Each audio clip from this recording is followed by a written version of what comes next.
Hello everyone, welcome back to our channel keep creating. दोस्तों, आज की पहली वीडियो में हमने बात की कि स्टॉक मार्केट में हमें एक नया ऑल टाइम हाई दिखा है, एक ब्रेकआउट दिखी है और उस वीडियो में हमने ऐसे लार्ज कैप स्टॉक्स को आइडेंटिफाई किया जो अच्छे रीजनेबल सपोर्ट लेवल्स पे अवेलेबल हैं। इसी डिस्कशन को कंटिन्यू करते हुए इस वीडियो में हम ऐसे फंडामेंटली स्ट्रॉन्ग मिड और स्मॉल कैप स्टॉक्स को आइडेंटिफाई करेंगे जो आप इन्वेस्टिंग के लिए करेंटली कंसिडर कर सकते हैं, जो अभी भी आपको अच्छे वैल्यूएशन पे अवेलेबल है और उन्हें कौन से प्राइस लेवल पे आप बाय कर सकते हैं वो हम इस वीडियो में डिस्कस करेंगे। दोस्तों, अगर आपने अब तक चैनल को सब्सक्राइब नहीं किया तो अभी कर लें और बेल आइकन भी प्रेस करें, क्योंकि हम ऐसे ही वीकली बेसिस पे best stocks to buy now की अपनी वॉच लिस्ट को अपडेट करते रहते हैं और आपके साथ शेयर करते रहते हैं जो आपके लिए बहुत यूजफुल हो सकते हैं। So without taking any more of your time, let's get started. दोस्तों, मिड कैप और स्मॉल कैप स्टॉक्स में मेरी जो पहली पिक है, जो मुझे लगता है कि अभी भी रीजनेबल सपोर्ट लेवल्स पे आपको अवेलेबल है, कुछ अच्छी वैल्यूएशन उसमें अवेलेबल है, वो है दीपक नाइट्राइट। ये एक बहुत तगड़ी mid cap speciality chemical company है, बहुत अच्छे प्रोडक्ट्स बनाती है, बहुत सारे एप्लीकेशंस में इसके प्रोडक्ट्स यूज होते हैं और बहुत एसेंशियल केमिकल्स बनाती है। स्पेशलिटी केमिकल्स में one of the largest and one of the most fundamentally sound companies. अगर आप इसकी फाइनेंशियल रेशियोज चेक करें, प्रॉफिट मार्जिन चेक करें, इसके ऊपर भी मैं एक वीडियो बहुत जल्दी लाने वाला हूं जिसमें हम स्पेशलिटी केमिकल और केमिकल सेक्टर की सारी कंपनीज की क्वांटिटेटिव कंपैरिजन करेंगे, पीयर स्टॉक्स की क्वांटिटेटिव एनालिसिस करेंगे कि कौन से स्टॉक्स क्वांटिटेटिव बेसिस पे सबसे स्ट्रांग नजर आते हैं हमें। तो उसमें आपको दीपक नाइट्राइट के नंबर्स बहुत स्ट्रांग दिखने वाले हैं, ये मैं अभी आपको बता सकता हूं। तो अगर आप दीपक नाइट्राइट को एक्यूमुलेट करना चाहते हैं फॉर लॉन्ग टर्म, अगर इसमें लॉन्ग टर्म ग्रोथ पोटेंशियल आपको दिखती है, तो पहला प्राइस लेवल जिसका आप वेट कर सकते हैं, या थोड़ी अगर इसमें एक्यूमुलेशन स्टार्ट करना चाहें तो 1650 से 1700 के प्राइस लेवल पे आप स्टार्ट कर सकते हैं। दूसरा प्राइस लेवल, अगर आपको लगता है कि चूंकि एक मिड कैप कंपनी है, स्पेशलिटी केमिकल सेक्टर में वैसे भी फ्लक्चुएशन वॉलेटिलिटी थोड़ी ज्यादा रहती है और ये एक मिड कैप कंपनी है, तो मार्केट की वॉलेटिलिटी के कारण इसमें भी थोड़ी वॉलेटिलिटी रह सकती है, तो आप 1425 से 1475 का वेट कर सकते हैं प्राइस लेवल का, और वहां उस प्राइस लेवल पे इसकी अग्रेसिव एक्यूमुलेशन आप स्टार्ट कर सकते हैं इन दीपक नाइट्राइट। लेकिन फंडामेंटली बहुत स्ट्रांग कंपनी है, इसके ऊपर थोड़ा और आप रिसर्च करें, इसके प्रोडक्ट्स को जानें, इसके प्रॉफिट मार्जिन, इसके fundamental ratios, financial ratios, quantitatively इसको एनालाइज करें और सारे नंबर्स आपको अगर सही लगते हैं, मैनेजमेंट अच्छी लगती है, तो आप इसके ऊपर थोड़ा रिसर्च करके कन्विक्शन डेवलप कर सकते हैं और इन दोनों में से प्राइस लेवल में से जो भी प्राइस लेवल आपको ज्यादा कंफर्टेबल लगे वहां पे एक्यूमुलेशन इसकी स्टार्ट की जा सकती है। दोस्तों, इस लिस्ट में मिड और स्मॉल कैप स्टॉक्स की लिस्ट में अगली कंपनी जिसकी हम बात करने वाले हैं वो ultra marine and pigments limited. ये काफी छोटी कंपनी है, स्मॉल कैप भी नहीं, इसको आप माइक्रो कैप मान सकते हैं। 1000 करोड़ से भी नीचे की इसकी मार्केट कैपिटलाइजेशन है, काफी छोटी कंपनी है लेकिन फंडामेंटली काफी स्ट्रॉन्ग कंपनी है और बहुत ही नीश सेगमेंट में काम करती है, और जिस नीश सेगमेंट में काम करती है उसमें मार्केट लीडर है, नंबर 1 पोजीशन पे आती है। जिस मार्केट सेगमेंट, जिस बिजनेस सेगमेंट में काम करती है वहां पे सबसे अच्छी कंपनी है, सबसे फंडामेंटली स्ट्रॉन्ग कंपनी है ultra marine and pigments limited. और जैसा नाम से आपको जाहिर होगा, ये पिगमेंट्स बनाती है, डाई पिगमेंट्स बनाती है, यहाँ तक कि कुछ सर्फेक्टेंट्स भी बनाती है। जैसे हमने पहले की वीडियो में गैलेक्सी सर्फेक्टेंट्स की भी बात की हुई है, तो उसी तरह के कुछ सर्फेक्टेंट्स भी बनाती है, लेकिन प्राइमरली डाइज एंड पिगमेंट्स बनाती है जो बहुत सारे इंडस्ट्रीज में काम करते हैं और केवल इंडिया में ही नहीं, बाहर की कंट्रीज को भी ये एक्सपोर्ट करती है, बाहर की कंट्रीज में भी ऑपरेट करती है। तो बहुत नीश कंपनी है, छोटी कंपनी है। आप इसके बारे में थोड़ा और रिसर्च कर सकते हैं, इसके फाइनेंशियल रेशियोज, इसकी business and operations, market segments कहाँ कहाँ पे काम करती है, उन सभी चीजों को रिसर्च करने के बाद अगर आपको लगता है कि अल्ट्रा मरीन एंड पिगमेंट्स में आपको पोटेंशियल दिखती है फ्यूचर के लिए, तो डेफिनेटली आप इस पर नजर बना के रख सकते हैं। पहले प्राइस लेवल आप देख सकते हैं कई बहुत ज्यादा इसमें अपसर्ज आ गई थी, ये करीबन 450 के प्राइस लेवल तक चला गया था, वहां से अच्छी खासी इसमें कंसोलिडेशन फिर से दिख रही है, एक अच्छी करेक्शन आई है और अपनी मूविंग एवरेजेस के आसपास ही आने की कोशिश कर रहा है। तो पहली प्राइस लेवल जो मुझे लगता है कि एक्मुलेशन के लिए कंसिडर की जा सकती है वो है 300 से 325 का पहला प्राइस लेवल है। दूसरा प्राइस लेवल, अगर आपको लगता है कि बहुत छोटी कंपनी है, माइक्रो कैप कंपनी है, इसमें प्रेशर बन सकती है, अपसाइड भले ही लॉन्ग टर्म में आपको दिखती हो लेकिन डाउनसाइड करंट नियर टर्म में अगर आपको लगता है कि डाउनसाइड रिस्क बनी रह सकती है, तो उसमें आप वेट कर सकते हो। और 250 से 275 यानी कि 250 टू 275 का प्राइस लेवल है, जो नेक्स्ट प्राइस लेवल है, वहां पे इसकी एक्मुलेशन स्टार्ट की जा सकती है। आप देख सकते हैं कि कई बार इसने उस प्राइस लेवल पर सपोर्ट भी लिया है, तो definitely that can be another price level that you can wait for. But मुझे लगता है कि अगर आप पहले प्राइस लेवल पे भी इसको कंसिडर करना चाहते हैं, फेज्ड मैनर में इसमें इन्वेस्टिंग करना चाहते हैं, तो 300 से 325 का price level can be considered for long term accumulation and investing in ultra marine and pigments limited. अगली कंपनी एक मिड कैप कंपनी है, एक एमएनसी है, मल्टीनेशनल कंपनी है जो कि ऑटोमेशन की इंडस्ट्री में काम करती है। इस कंपनी के फंडामेंटल्स भी बहुत स्ट्रांग है, इसकी हम पिछली 2-3 हफ्तों से इसकी लगातार चर्चा कर रहे हैं क्योंकि अच्छे प्राइस लेवल्स पे आपको कंसोलिडेट होता हुआ दिख रहा है और अच्छे प्राइस लेवल्स पे currently available, reasonable support levels पे अवेलेबल होता हुआ मुझे दिख रहा है। इसलिए मुझे लगता है कि इसकी डिस्कशन करनी बार बार जरूरी है, क्योंकि एक बार जब इसमें मूवमेंट शुरू हो जाएगी तो वहां पे हो सकता है कि आपको इन्वेस्टमेंट के मौके अच्छे रीजनेबल सपोर्ट लेवल्स पे अवेलेबल ना हो। इसलिए मुझे लगता है कि जब तक ये स्टॉक कंसोलिडेट कर रहा है, तब तक आप इस स्टॉक में इन्वेस्टमेंट अपॉर्चुनिटीज सीख कर सकते हैं। तो हनीवेल ऑटोमेशन की हमने पहले की कई सारी वीडियोस में बात की हुई है। जब हमने कंजम्पशन थीम की बात की थी तो वहां पे भी हमने हनीवेल ऑटोमेशन की थोड़ी बिजनेस एनालिसिस की थी, ब्रीफली डिस्कस किया था कि कौन कौन से सेक्टर्स में ये काम करती है कंपनी। तो हनीवेल ऑटोमेशन, अगर इसकी मैं क्विक इंट्रोडक्शन देना चाहूँ तो ये control systems, security systems, automation, जैसा आपको नाम से जाहिर होगा, ऑटोमेशन के एरिया में काम करती है और बहुत स्ट्रॉन्ग कंपनी है इसकी। आप देखें कि इसकी जो कंट्रोल सिस्टम प्रोडक्ट्स होते हैं बहुत सारे इंडस्ट्रीज में, फैक्ट्रीज में, यहाँ तक कि आपके ऑफिसेज में हनीवेल के प्रोडक्ट्स यूज होते होंगे। तो बहुत फंडामेंटली स्ट्रॉन्ग कंपनी है। पास्ट परफॉर्मेंस इसकी बहुत अच्छी रही है उस स्टॉक की, और बहुत well governed, well manage company है। एमएनसी है तो ऑब्वियसली इसकी गवर्नेंस बहुत अच्छी है। तो मुझे लगता है कि हनीवेल ऑटोमेशन को एक्यूमुलेट करने के लिए पहला प्राइस लेवल हो सकता है 38,000 से 40,500 का, 38,000 टू 40,500। ये 2,500 पॉइंट्स का प्राइस रेंज है जिसके बीच में आप इसकी एक्यूमुलेशन स्टार्ट कर सकते हैं। अगर आप थोड़ी और कंसोलिडेशन देखते हैं, थोड़ी करेक्शन देखते हैं मार्केट के अंदर, आपको उम्मीद है कि मार्केट थोड़ी और नीचे जाएगी, तो आप 35,000 से 37,500 यानी कि 35,000 टू 37,500 का वेट कर सकते हैं। वहां पे आप हनीवेल ऑटोमेशन जैसी स्ट्रॉन्ग कंपनी में और अग्रेसिव एक्यूमुलेशन स्टार्ट कर सकते हैं।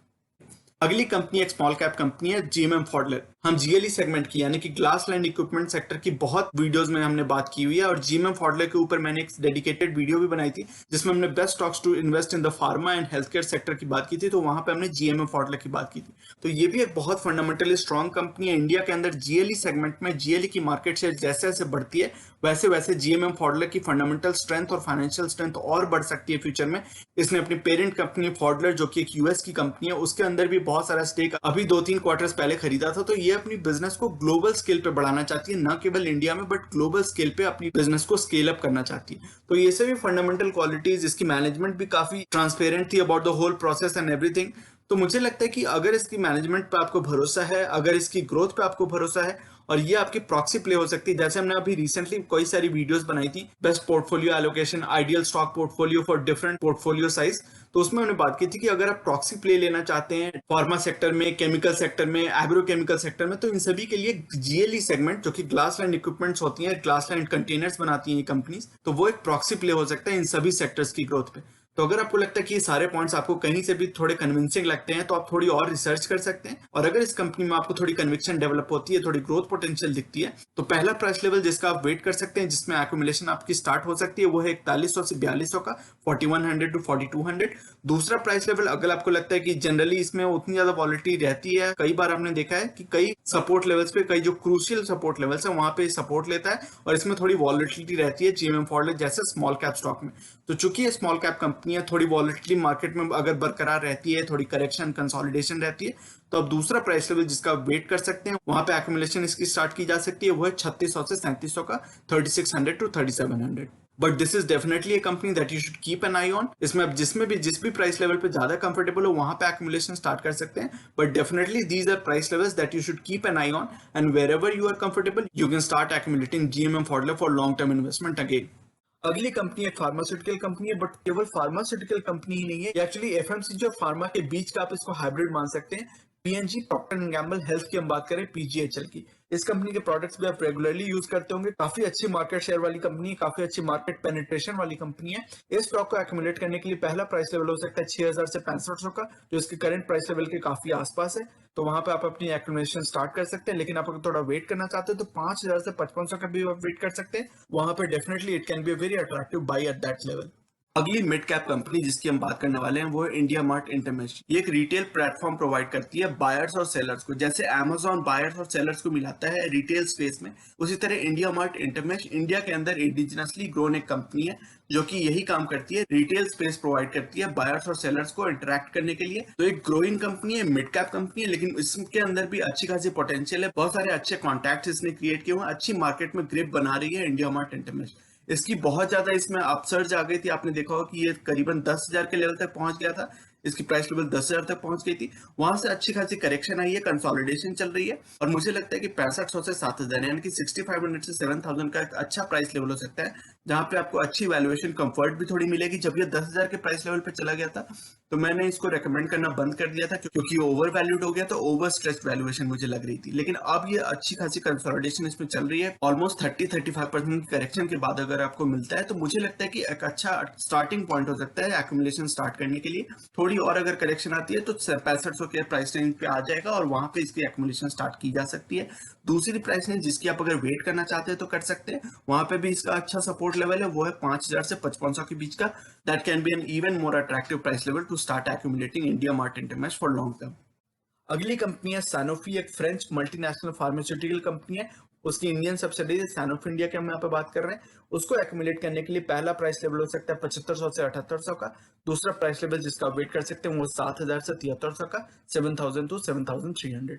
तो डेफिनेटली सैनोफी भी एक बहुत अच्छी ब्रांड है फार्मास्यूटिकल इंडस्ट्री में। इसकी डिविडेंड हिस्ट्री भी बहुत अच्छी है, काफी अच्छी हेल्दी डिविडेंड पे करती है।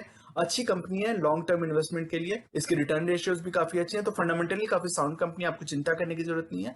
अगर आप डिविडेंड प्ले भी करना चाहते हैं, डिविडेंड के लिए स्टॉक्स में इन्वेस्ट करना चाहते हैं, तो सैनोफी, पीजीएचएल, फाइजर, ये तीनों कंपनीज डिविडेंड प्ले भी बहुत अच्छे हो सकते हैं। और चूंकि तीनों फार्मास्यूटिकल इंडस्ट्री से है तो काफी डिफेंसिव स्टॉक्स भी हो सकते हैं आपकी डिफेंसिव स्टॉक एलोकेशन के लिए। अगली कंपनी एक गैस डिस्ट्रीब्यूशन कंपनी है, महानगर गैस। इसकी operation mostly Mumbai and adjoining areas में है, महाराष्ट्र में ऑपरेट करती है। फंडामेंटली काफी अच्छी कंपनी है और गैस डिस्ट्रीब्यूशन कंपनी में मुझे ग्रोथ की पोटेंशियल भी फ्यूचर के लिए अच्छी दिखती है।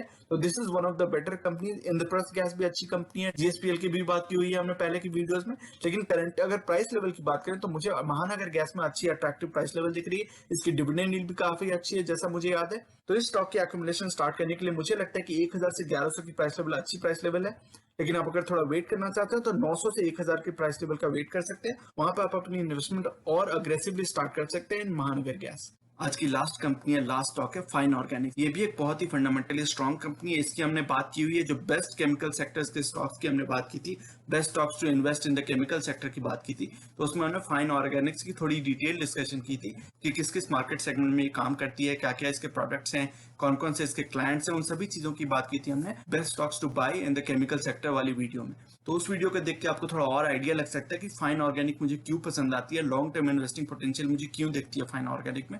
उस वीडियो में थोड़ी हमने डिटेल डिस्कशन की है, थोड़ी अच्छी डिस्क्रिप्शन आपको मिल सकती है फाइन ऑर्गेनिक्स के बारे में। लेकिन ब्रीफली मैं एक क्विक स्नैपशॉट दे सकता हूँ कि बहुत ही नीश मार्केट सेगमेंट्स में काम करती है, ओलियो केमिकल्स बनाती है, जो कि बहुत सारे बिजनेसेस में काम आते हैं, बहुत सारे सेक्टर्स की ऑपरेशंस में काम आते हैं वो ओलियो केमिकल्स। तो definitely this is a company that has huge growth potential and has a huge growth runway in times to come. तो पहला प्राइस लेवल आप देख सकते हैं बहुत ज्यादा इसमें भी अपसर्ज आ गई थी और ये 3500 के प्राइस लेवल पे चला गया था इसका स्टॉक। लेकिन वहां से फिर से इसमें करेक्शन अच्छी खासी आई है। कुछ कुछ दिन तो ये इसने आप देख सकते हैं जैसे चार्ट पे कई कई दिनों के लिए स्टॉक ने गैप डाउन भी दिखाया, तो कई सारे गैप्स भी यहाँ पे दिख रहे हैं आपको, एक दो गैप्स दिख रहे हैं। तो 2750 से 2850 का पहला प्राइस लेवल जो आप कंसिडर कर सकते हैं लॉन्ग टर्म इन्वेस्टिंग के लिए। लेकिन अगर आपको लगता है कि एक स्मॉल कैप कंपनी है, छोटी कंपनी है, बहुत ही नीच सेगमेंट में काम करती है, हो सकता है इसमें लिक्विडिटी थोड़ी प्रेशर बने, थोड़ी डाउनसाइड रिस्क रहे, तो अगर आप और थोड़ी करेक्शन की वेट करना चाहते हैं, थोड़ा और वेट करना चाहते हैं स्टॉक को एक्यूमुलेट करने के लिए, तो 2550 से 2650, 2550 टू 2650 का वेट कर सकते हैं। वहां पे आप देख सकते हैं कई सारे इसके जो मूविंग एवरेज है, खासकर जो इसका 200 डेज का मूविंग एवरेज है वो 2500 के आसपास है। तो हो सकता है कि ऐसे स्टॉक्स, ऐसे स्ट्रॉन्ग स्टॉक्स यूजुअली 200 डेज के मूविंग एवरेज पे अक्सर सपोर्ट लेते हैं और बहुत हुआ तो 100 डेज के मूविंग एवरेज पे सपोर्ट लेते हैं। तो इसका 100 डेज का मूविंग एवरेज करीबन 2700 के आसपास आ रहा है और 200 डेज का मूविंग एवरेज करीबन 2500 के आसपास आ रहा है। तो इन दोनों प्राइस लेवल्स में से जो भी प्राइस लेवल आपके लिए ज्यादा कंफर्टेबल फील हो, आपको इस कंपनी को थोड़ा और रिसर्च करना चाहिए, थोड़े इसके प्रोडक्ट्स और बिजनेसेस से थोड़ा अपने आप को अवेयर करना चाहिए। और अगर उस रिसर्च के बाद, स्टडी करने के बाद, नॉलेज बिल्डिंग के बाद आपको लगता है कि स्टॉक में अच्छी खासी पोटेंशियल है, इस स्टॉक में ही नहीं एक्चुअली बिजनेस में पोटेंशियल है, अगर बिजनेस से पोटेंशियल होती है तो स्टॉक में पोटेंशियल लॉन्ग टर्म में आ ही जाती है। तो अगर इस बिजनेस में आपको पोटेंशियल दिखता है फॉर लॉन्ग टर्म, अच्छा ग्रोथ रनवे दिखता है, तो डेफिनेटली इन दोनों प्राइस लेवल को आप ध्यान में रख सकते हैं। और जो भी प्राइस लेवल आपको ठीक लगे अपनी इन्वेस्टिंग फ्रेमवर्क के हिसाब से, वहां पे आप अपनी एक्यूमुलेशन और इन्वेस्टमेंट स्टार्ट कर सकते हैं। बट मैं उम्मीद करता हूँ कि ये सारी डिस्कशन इतने सारे स्टॉक्स की जो हमने पार्ट 1 और पार्ट 2, लार्ज कैप और मिड कैप और स्मॉल कैप, इन दोनों पार्ट में जो हमने डिस्कशन की है इतने सारी कंपनीज की, आपके लिए ये सारे इनपुट्स यूजफुल रहेंगे। ये सारी डिस्कशन और इंटरेक्शन, ये सारे जो प्राइस लेवल्स हमने डिस्कस किए, ये आपकी लॉन्ग टर्म इन्वेस्टिंग फ्रेमवर्क में यूजफुल इनपुट्स की तरह काम आएंगे, यही मेरी आशा है। तो दोस्तों ये था आज का वीडियो। ये सेइंग जो कि है नॉलेज इज पावर सुप्रीम, ये इस चैनल का मिशन है जो कि है आप तक सही नॉलेज पहुंचाना। आगे आने वाली हर वीडियो में हम बहुत सारी इंटरेस्टिंग टॉपिक्स को डिस्कस करेंगे और मैं आपके लिए यूजफुल आइडियाज और टॉपिक्स लाता रहूंगा। इसी तरह हर वीकेंड हम वीकली मार्केट अपडेट्स और अपने views about the current market situation भी डिस्कस करते रहेंगे। So you should definitely subscribe to the channel and remain posted for further updates. अगर आज की वीडियो कंटेंट आपको पसंद आया है तो वीडियो करें लाइक, अगर आपको लगता है कि इस इन्फॉर्मेशन से किसी की मदद हो सकती है तो इसे अपने दोस्तों और फैमिली मेंबर्स के साथ शेयर करें और चैनल को करें सब्सक्राइब। मिलते हैं अपने अगले वीडियो में एक और टॉपिक के डिस्कशन के साथ। तब तक के लिए take care and see you soon. Bye bye.